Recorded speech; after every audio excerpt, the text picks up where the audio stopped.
Been watching a lot of Monty Python's Flying Circus original television series recently. I bought the mega box set, the ultra big mega box set that has 21 discs, which includes 17 discs, I believe, of shows. Don't know how many shows that is, about 4 or 5 on the disc. And then another additional 4 discs of live performances and other performances. Maybe, I don't think it includes any of the movies. But certainly bits that were in the movie, like now for something completely different. Which, of course, most of those bits, I believe, came from the TV show. So it has all of that. Oh, and it has some pre-Python, Monty Python shows. I forget what the name of that show or those shows. Maybe it's 2 different shows they were in before they started Monty Python. Some of the same guys. I've been thinking about them a lot lately.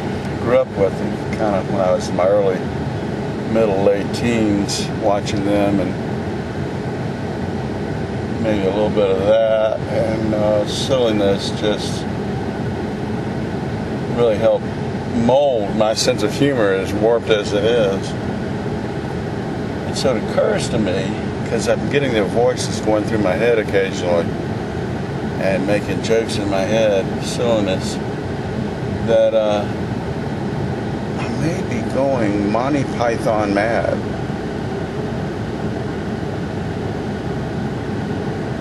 One example of it was, I was thinking about how Terry Jones is one of the undersung Pythoneers, or at least you don't hear as many people commenting on his bits, but his bits are brilliant. I mean, all of them are brilliant.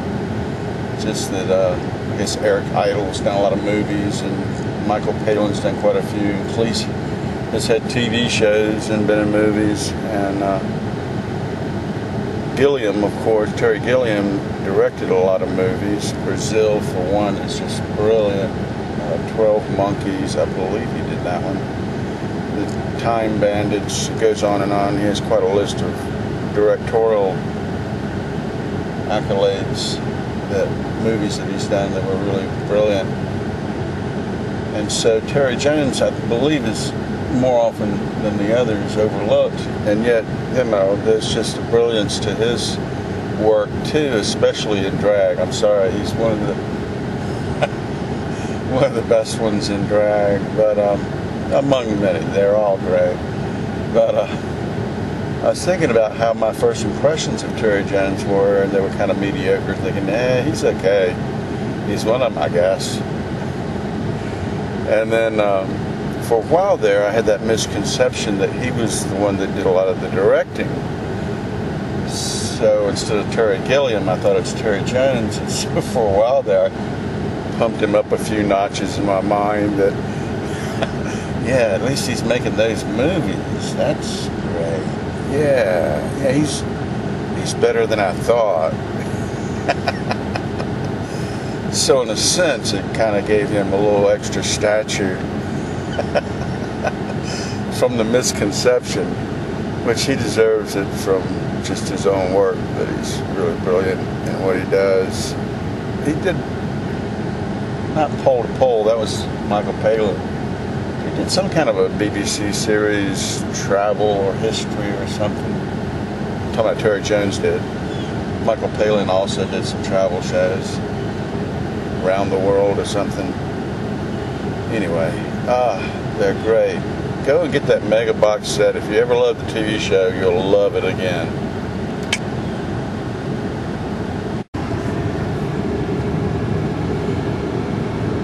And how could I forget Graham Chapman? I was trying to think if I remembered all of the Monty Python crew, the regular crew. On several shows, there are a few extras that come and go, and then there's a few ladies, in particular one or two that shows up quite often at different shows.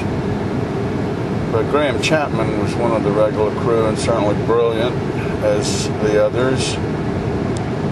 He was a bit more of the serious Python, or ultra silly, depending on how you look at it. If seriousness can be silly, and silliness can be serious, then that was Graham Chapman.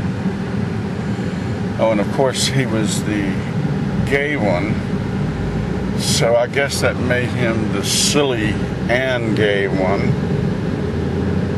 Now I'm getting just totally silly. Not that any of that mattered, that they were all great. And I loved Graham Chapman in The Life of Brian. He's just so great in that. And of course, there's the Colonel who always interrupts the skits saying, "This is far too silly. We'll not have any more of this silliness." But yeah, they were wonderful. And I do highly recommend that box set. Even if you don't get the mega box set, get the mega box set, which is, I think, 17 or 19 discs in it. I'm thinking it doesn't have as many of the extra discs. Maybe not the before Python and or the live Python, or as much of either or both.